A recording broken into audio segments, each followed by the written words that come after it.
రవి గారు, ఇరాన్ యుద్ధం అంటే అమెరికా పైచేయిగా మొదలైన ఇరాక్ యుద్ధం అంటే వాళ్ళు అనుకున్నారు, కనీసం ప్రపంచం అనుకోకపోయినా పైచేయిగా మొదలైన ఇరాక్ యుద్ధం ఇప్పుడు అంతా తలకిందులైపోయి ఇరాన్ మేము ఎన్ని రోజులైనా యుద్ధం చేయడానికి సిద్ధమని ప్రకటిస్తూ ఉంటే, ఇజ్రాయెల్ మేము చాలా నష్టపోతున్నామని ఇజ్రాయెల్ ప్రకటిస్తోంది.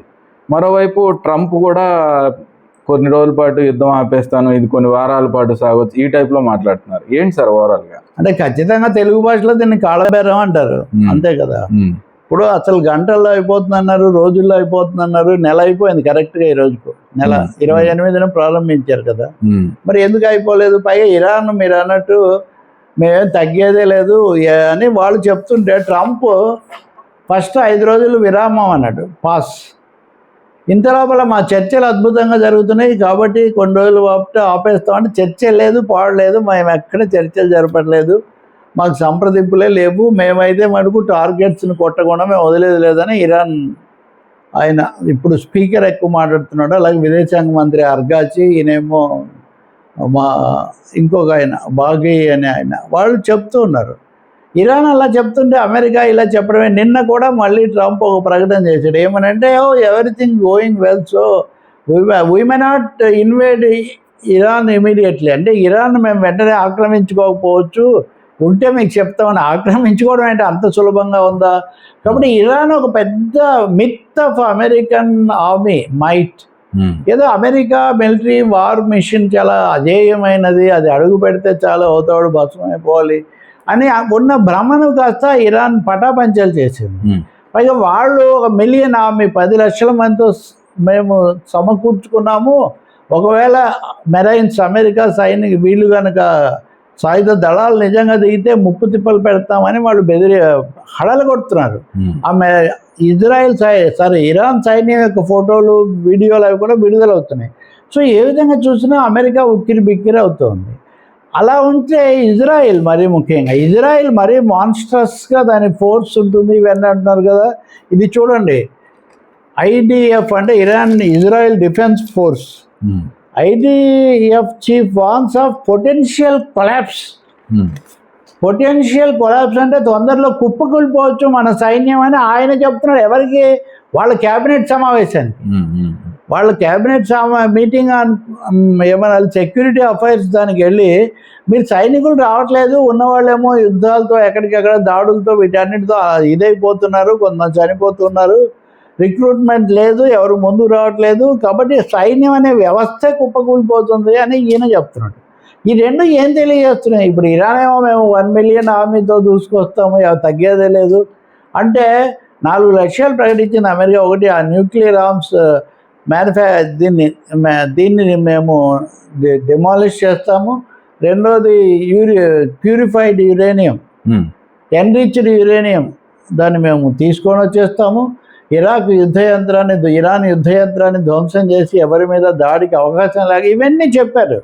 కానీ ఇప్పుడు ఏం జరుగుతుంది? వాళ్ళు మేమేం తగ్గలేదంటుంటే వీళ్ళు ఇలా అంటున్నారు. ఈ సమయంలోనే నాటో G7 అని ఉంది కదా, అగ్రదేశాలు, వాళ్ళు కూడా అడుగుతున్నారు, మీ ప్లాన్ ఏంటి అసలు, మీరు ఏం చేస్తున్నారు, మీరు మాకు చెప్పండి అని అమెరికా మంత్రిని రూబియోను వాళ్ళు అడిగారు. ఇరాన్ వారి మీద మీ ప్రణాళికలు ఏంటి, మీరు ఏం చేయబోతున్నారు, మాకు చెప్పకుండా మీరు మా కూటమిలో ఉండి మీ ఇష్ట ప్రకారం పోతే ఎట్లా అని G7 అలీస్ కూడా, కెనడా అన్ని అందరూ చాలా గట్టిగా అడుగుతున్నారు.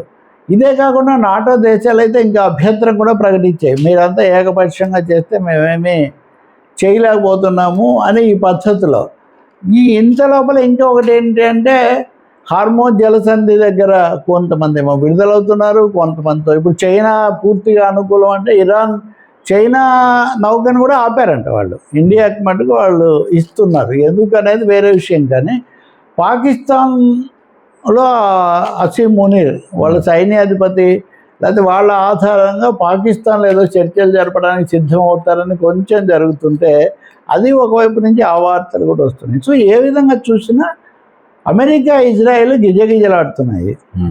అఫెన్సివ్ పోయింది, అఫెన్స్ పోయి ఒక విధంగా డిఫెన్స్లో ఎవరన్నా వచ్చి ఇప్పుడు మధ్యవర్తిగా వచ్చి తమను గట్టెక్కిస్తారేమో. పరువుగా బయటపడ్డం అంటారు చూడండి, పరువుగా బయటపడడం అనే చేస్తున్నారు. ఇక్కడ కీలకమైన పొలిటికల్ పాయింట్ లేదా ఇంటర్నేషనల్ పాయింట్ ఏమంటే ప్రమోద్, 4 దేశాల మీద ఇటీవల కాలంలో అమెరికా ఎక్కువ పెట్టింది. అందులో ఏంటి, మొట్టమొదట ఇరాక్ మీద దురాక్రమణ 2003లో ఇరాక్లో సద్దాం హుస్సేన్ ఉరిదీసి అంతా మా స్వాధీనం అయింది అన్నారు. కానీ ఈ రోజు కూడా ఇరాక్ స్వాధీనం కాల. ఇరాక్లో రకరకాల మిలిషియాలు వాళ్ళంతా ఎక్కడికక్కడ స్థానిక వార్లార్డ్స్ వాళ్ళ ఇది నడుస్తూ ఉంది. పైగా ISIS కూడా పుట్టింది. ఆ తర్వాత వాళ్ళు లిబియాలో గడాఫీని చంపేశారు. లిబియా అల్లకల్లోలం, అది అసలు అదుపులోకే రాలేదు. ఆ తర్వాత సిరియాలో కూడా బషర్ అనే ఆయన ప్రభుత్వాన్ని తీసేయగలిగారేమో, కానీ అంతర్యుద్ధాల్లో వాళ్ళు ఆపలేకపోయారు. కానీ ఈ 3 దెబ్బతిన్నాయి. ఇది కాకుండా వెనిజులా దేశం ఎత్తుకుపోవడం ఇదంతా సరే. సో ఇదే ఊపులో ఇరాన్ కూడా, ఈ 4 దేశాలు జరిగినట్టే ఇరాన్ కూడా గుప్పిట్లో పెట్టుకోగలం. రిజిమ్ చేంజ్, లేదా నన్నే అధ్యక్షుడిగా ఉండమన్నారు, ఇవన్నీ మాట్లాడారు. అంటే రిజిమ్ చేంజ్ కాదు, రిజిమ్ తీసేయడం వరకే వీళ్ళు చేయగలుగుతారు. తర్వాత కరెక్ట్ అక్కడ అంతా చేయగలిగారు, ఇక్కడ అది కూడా చేయలేకపోతున్నారు. ఇప్పుడు మీరు చూడండి, అందుకనే వాళ్ళ మిలిటరీ చీఫ్ని చంపేశారు, లేదా పెద్ద కొమ్మాయిని చంపేశారు. ఇట్లా అంటే దాని అర్థం ఏంటి, వాళ్ళు మాస్గా ఉంచలేక టార్గెటెడ్గా ఈ రోజుల్లో ఈ జియో మూవ్మెంట్స్ అన్ని తెలుస్తుంటాయంటే GPSల ప్రకారం వాళ్ళని వెంటాడి టార్గెట్ చేసి చంపేసి, వాళ్ళని చంపేస్తే ఆ దేశం కొలాప్స్ అవుతుంది అనుకున్నారు. అంతకుముందు తూర్పు యూరోప్, ఈస్ట్ యూరోపియన్ సోషలిస్ట్ కంట్రీస్లో స్థానికంగా చిన్న చిన్న నిరసనలు వస్తే, ప్రొటెస్ట్ వస్తే వాటిని పెంచి వాటి వెనక నిలబడి ఆ దేశ ప్రజల్లో రకరకాల ప్రచారాలు చేసి ఒక భయోత్పాతం సృష్టించి కూలగొట్టారు. అది సద్దాం హుస్సేన్ కూడా. కానీ ఇరాన్లో సాధ్యం కాల.